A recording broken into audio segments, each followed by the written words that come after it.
Hey guys, and welcome to the first Shadow Priest guide of Battle for Azeroth. In this guide, I'm going to be covering the correct gear, talent choices, and playstyles to guide you through the new expansion.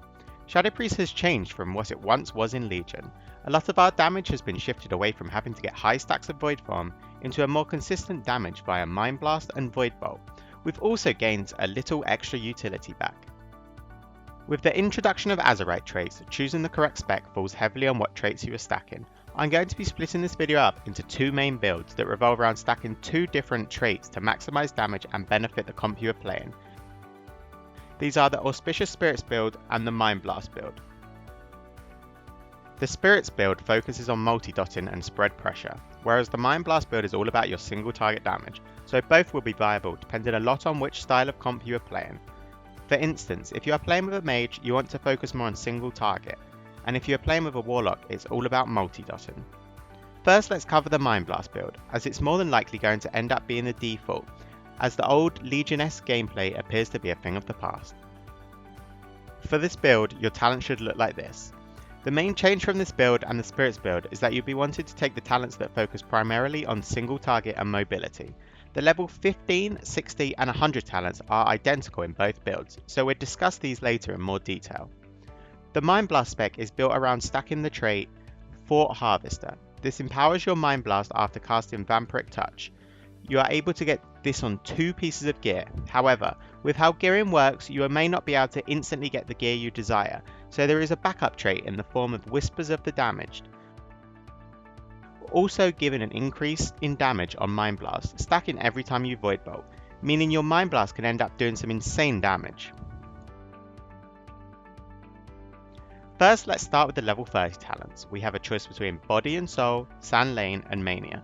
Body and Soul gives you a speed increase when you shield either yourself or an ally, so is recommended with this build, as it can aid in assisting you land that much important Psychic Scream on the healer when required.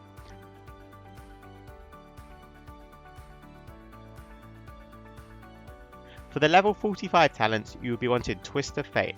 This is due to the fact that this build is primarily single target focused, so you'll often not be multi-dotting targets, so the extra globals saved via Misery are really not worth taking over the increased damage and execute Twist of Fate brings.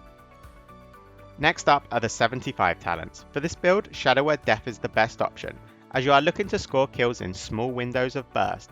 This talent will give you that last bit of finishing power you need, and synergizes well with Twist of Fate. Last up is the level 90 talents, where you have the choice of Lingering Insanity, Mindbender, and Void Torrent. For this build, I like to take Mindbender, as it's a strong cooldown that gives you some increased insanity, as well as a little extra burst damage on a 1 minute cooldown.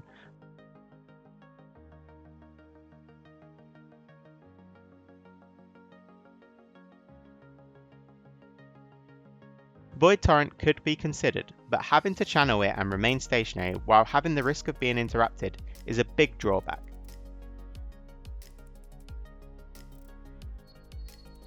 PvP talents, however, do not change depending on what build you are playing, but more so what you are facing, so we'll cover all PvP talents in detail later in the video. Unlike Legion, stats once again matter in PvP, so making sure you're going for the correct secondary stats on gear is important to gain that edge. For both specs, your stats are different, however, both primarily focus on haste as a main stat, so making sure you are stacking haste as a Shadow Priest is important for faster dot ticks and globals. However, for this build, your stat priority should look like this.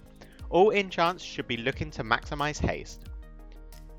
As mentioned, this spec is focused on single target and is best played when in crowd control based comps, such as when paired with either a mage or a rogue. The general damage rotation is going to look like this. You'll be wanted to get first all of your dots up on the target. This is Vampiric Touch and Shadow Word Pain. Then look to secure some crowd control onto the enemy healer. Then you will want to use your Dark Ascension to enter Void Form. Use your Mindbender, and then Mind Blast into Void Bolt onto the target.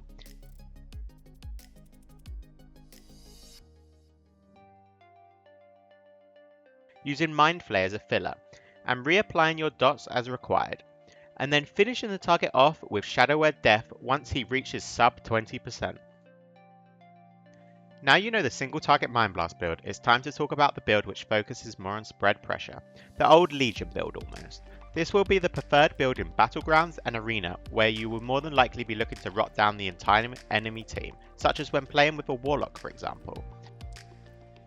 For this build we're going to be focused primarily on one Azerite trait, and that is Spiteful Apparitions. It gives you a flat damage increase on your already hard hitting apparitions. You can stack this trait, meaning your apparitions are going to be a huge chunk of your overall damage. You can however only get it on 2 of your 3 pieces of gear. So as a secondary trait I recommend Chorus of Insanity. This will give you some extra crit once your void form ends, allowing you to gain more apparitions and to get back into void form faster. In this build our talent choices are going to be focused on one thing, and that's spread damage. For the level 30 talents, instead of the mobility that Body and Soul offers, we're going to opt to take Sand Lane. You don't need the added mobility from Body and Soul, as you'll be more than likely not moving, because you do not need to land fears onto healers as often, more so focusing on turreting damage, so the extra damage translates into more healing with Sand Lane. On the level 45 row, Misery is the best option, as the main focus of this build is to get as many vampiric touches out as possible. Having this also applies Shadow Word Pain to the target, so saves a huge amount of globals throughout a game. For the level 75 row, we have Auspicious Spirits. This is what defines this build, and is where a huge chunk of your damage as well as insanity generation comes from. Finally, for the level 90 row, it's best to take Lingering Insanity, as the main intention of this build is to deal the maximum damage. This talent will make your gameplay more fluid and allow you to quickly reapply dots and enter void form faster.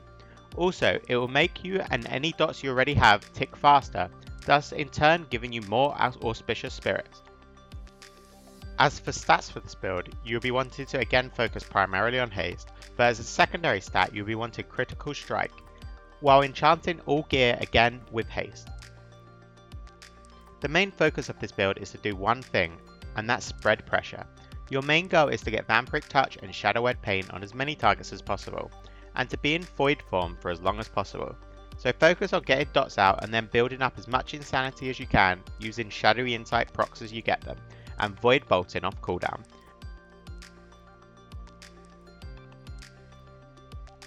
While making sure to reapply dots before they fall off, and then using Mind Flay as a filler. Now let's cover the talents that don't change based on what build we are playing. For the level 15 talents, the best and only choice is Shadowy Insight. This talent is the same as what it was in Legion. Your Shadow Word Pain ticks give you a chance to reset the cooldown of your Mind Blast, and in turn make it instant. Compared to the other two options, this will give you the most overall damage and also the most instant cast damage, as well as insanity generation for both specs. Bear in mind, this is RPPM, which means you could have 10 Shadow Word Pains out, and you'll still get the same amount of procs as if you had only one out. In regard to the other two, Shadow Word Void offers a little extra damage, in trade-off for having to cast more. For PvP, more instant damage is always favoured. Fortress of Mind just flat out buffs Mind Blast and Mind Flay by 10%, and causes them to generate a little extra insanity. This is fine, but you still lose out in overall damage and instant cast, so again should never be taken. Next up is our level 60 Crowd Control tier. This tier is entirely dependent on what composition you are playing and what you need to bring to the table. Last Word reduces the cooldown of your silence, making it a 30-second cooldown, down from 45. Mind Bomb is a 6-second disorient that breaks on damage, and Psychic Horror is a 4-second stun on a 45-second cooldown. So take what your team needs. If you're playing with a rogue for example, they bring enough stuns, so the reduced cooldown on silence could greatly help in scoring a kill. However, if you're playing with a warlock who has no stuns, then Psychic Horror can help you lock down that target in place for you. Mind Bomb is more focused around PvE and should not be taken. Last up for talents is the choice between Legacy of the Void and Dark Ascension. With Surrender to Madness not being available in PvP, it leaves us with either Legacy or Dark Ascension. Legacy of the Void is now nerfed and doesn't give you any bonus damage, so Dark Ascension is the preferred choice for both builds, as it allows you to instantly enter Void form and generate 50 insanity. This is great for setting up kills and also gives you more overall insanity generation than Legacy of the Void otherwise would. Finally, we have PvP talents. You are now able to choose 3 talents as well as your trinket choice. For Shadow Priest, it's almost always recommended that you take Gladiator's Medallion. This gives you the most control of when you want to use your trinket to get you out of a crowd control, to either make a defensive play such as void shifting, or even to maintain your void form for an aggressive play. There is only really one honor talent I would consider baseline, and that is Void Origins. This makes your Void Eruption instant and allows you to enter void form on demand. For this, we have the option to add 2 more choices, depending on what we are facing and what composition we are playing. The best way of doing this is to cover all viable honor talents and what they do, and then you will have more of an idea on what honor talents you should be combining in conjunction with Void Origins. Starting off, we have Scythe. This will summon a pet with 5 HP that will channel for its duration, dealing some damage and reducing healing taken by 50%. This is great for securing kills in a setup based comp, where you'll be looking to lock down your opponent with cross crowd control, giving them no chance of killing it, such as when playing with a mage or rogue. Also, for how to correctly use Scythe, you can check out my quick tip video. Pure Shadow makes your dispersion now a 95% damage reduction. This has become even more important now you do not gain the healing from old dispersion traits in Legion, so dying through dispersion is now even more of a possibility. This talent is great versus high burst damage single target comps where you would potentially run the risk of dying through dispersion. Void Shift will allow you to swap health with anybody on your team, adding an extra defensive for either you or anyone else on your team. This is great for when you feel you need an extra defensive to survive against the enemy team.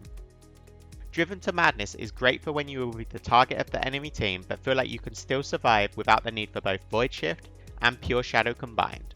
This will give you more consistent void forms and damage, allowing you to generate insanity when getting hit. Psychic Link gives you a little extra cleave damage and is great for creating more AoE pressure. Again, it can be a viable choice if you are not the main target of your enemy and feel like you need that little extra overall damage. Also, this talent is going to be the go-to for Battlegrounds.